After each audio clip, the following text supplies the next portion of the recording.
पुराने वक्तों की बात है कि एक बादशाह के दरबार में एक अजनबी हाजिर हुआ और बादशाह से नौकरी का तलबगार हुआ। बादशाह ने जब उसकी काबिलियत दरियाफ्त की तो उसने बताया कि वो सियासी आदमी है। सियासी का मतलब है अरबी में कि अफ़हाम व तफ़हीम से मसले का हल निकालने वाला और मामला फ़हम। बादशाह के पास पहले ही सियासतदानों की लंबी कतार थी, लेकिन इत्तेफाक से उसके अस्तबल का रखवाला फौज हो चुका था। चुनाचा बादशाह ने उसे अपने खास अस्तबल का रखवाला बना लिया। कुछ दिन बाद बादशाह ने उस शख्स से अपने सबसे अजीज घोड़े के बारे में दरियाफ्त किया तो उसने कहा कि ये घोड़ा नस्ली नहीं है। बादशाह ने वो घोड़ा बड़ा महंगा खरीदा था। चुनाचा बादशाह ने उस शख्स को हाजिर करने का हुक्म सादिर किया जो दूर कहीं जंगल में घोड़े सुधारने और सुधार कर बेचने का कारोबार करता था। जब वो शख्स हाजिर हुआ तो बादशाह ने उस शख्स से दरियाफ्त किया कि तुमने तो मुझे ये घोड़ा खालिस और नस्ली कहकर बेचा था, लेकिन ये तो नस्ली नहीं है। उस शख्स ने जवाब दिया कि बादशाह सलामत, घोड़ा है तो नस्ली, लेकिन उसकी पैदाइश के वक्त उसकी माँ मर गई। चुनाचा ये घोड़ा एक गाय का दूध पीकर और उसी गाय के जेरे साए पला बड़ा है और बचपन उसने गाय के साथ ही गुजारा है। बादशाह ने उस शख्स को रुखसत किया और अपने अस्तबल के रखवाले को बुलाकर पूछा कि तुमको कैसे पता चला कि ये घोड़ा असली उल नस्ल नहीं है। उसने जवाब दिया कि घोड़ा जब घास खाता है तो सर नीचे करके गायों की तरह घास खाता है, जबकि नस्ली घोड़ा घास मुंह में लेकर सर उठा लेता है।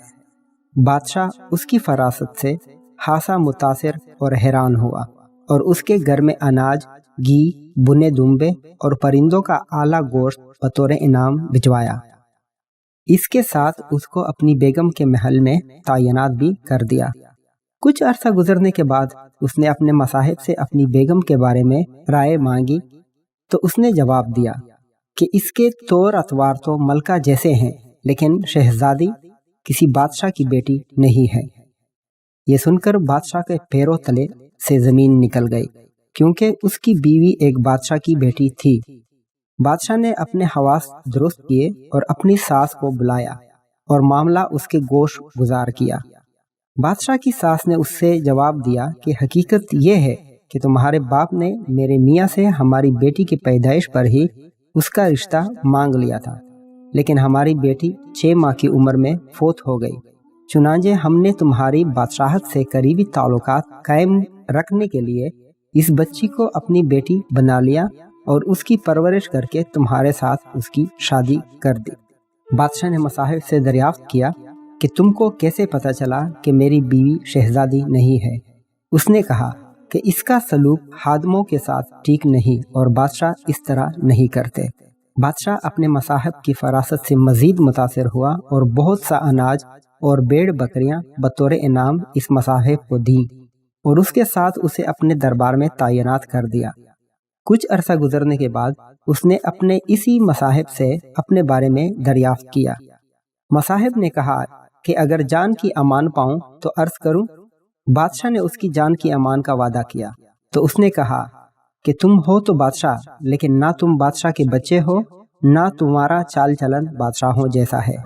ये सुनकर बादशाह के पांव तले जमीन निकल गई। अमान का वादा वो पहले ही दे चुका था।